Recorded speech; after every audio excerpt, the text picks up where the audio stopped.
బలపడకపోవడం వల్ల దిగులు పడుతున్నావా? నీ ఈ అభిమన్యుడు సామాన్యుడు కాదమ్మా. శంఖం, గరుడ, విషువుల, బాణ మొదలగు వ్యూహాలలో అగ్రశ్రేణి అయిన ఈ అభిమన్యుడికి పద్మవ్యూహం ఎలా ఛేదించాలో తెలుసమ్మా. పులి కడుపున పులే పుడుతుంది అన్న చందంగా నేను ఆకలిగా ఉన్న పులిలా విజృంభించి శత్రువులను వేటాడుతానమ్మా. నేను సవ్యసాచి, కిరీటి, ధనుంజయుడు అయిన అర్జునుడిని కుమారుడినమ్మా. గురువుల ఆశీర్వాదం ఉండనే ఉంది. పసివాడులని చిన్నచూపు చూడకమ్మా. మహాసాగరంలో తిమింగలం జలచరాలను భక్షించినట్లు నేను శత్రువులను చీల్చి చెండాడి విజయలక్ష్మితో తిరిగి వస్తానమ్మా. వ్యాకులత చెందక ధైర్యంతో ఆశీర్వదించి పంపమ్మ. ధైర్య సాహసాలకు ప్రతీక అయిన కురువంశంలో జన్మించినందున, నీ వంటి పరమ సాధ్వీ కడుపున పుట్టినందున నా జన్మభూమి రుణం తీర్చుకోవడానికి నన్ను ఆశీర్వదించి యుద్ధరంగానికి పంపమ్మ. ధర్మో రక్షతి రక్షిత.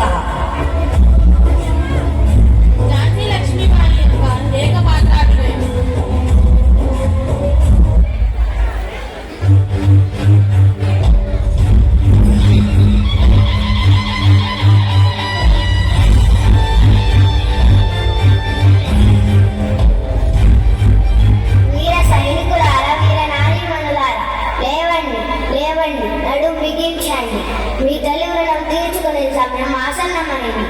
నిప్పుల కనికల్లాగా ఒక్క ఉదుటున విజృంభిద్దాకండి. భగభగమండే సూర్యుడిలాగా కదిలిరండి. ఈ తెల్లదొరలను తరిమి తరిమి కొట్టి తిరుగు రాని లోకాలకు సాగనప్పుగా శత్రువుల రుద్రము మన ఆయుధ శ్రేణికి రుచి చూపించాలి. ఈ పవిత్ర ధాతుని శృంఖలాల నుండి బంధ విముక్తులను గావిద్దా. దిక్కులు పెక్కటిల్లినా, పక్కన పిడుగులు పడినా, శతఘ్నులను భయపెట్టినా, నీడలు విరుచుకుపడిన, తోటాలు చలరేకిన, మాట తప్పేది లేదు, మడమ తిప్పేది లేదు. గుండెలో వాడు, రక్తంలో వేడి, గండరాల నాడు తేజోమయంగా నింపుకొని ఒక్కొక్క సింహమై తెల్లదొరలను తెగనరుకుదా. రండి, భర్తమాతను కాపాడుకుందాం. కదిలి రండి, భర్తమాతకు జై జై జై భర్తమాత. ప్రతి ఒక్క బాలికలోను ఝాన్సీ లక్ష్మీబాయి వంటి గుండె ధైర్యం, సాహసం, పరాక్రమం, వ్యూహ రచనా శైలి, దేశభక్తి పుట్టుకోవాలని కాంక్షిస్తూ మీ ఉషశ్రీ.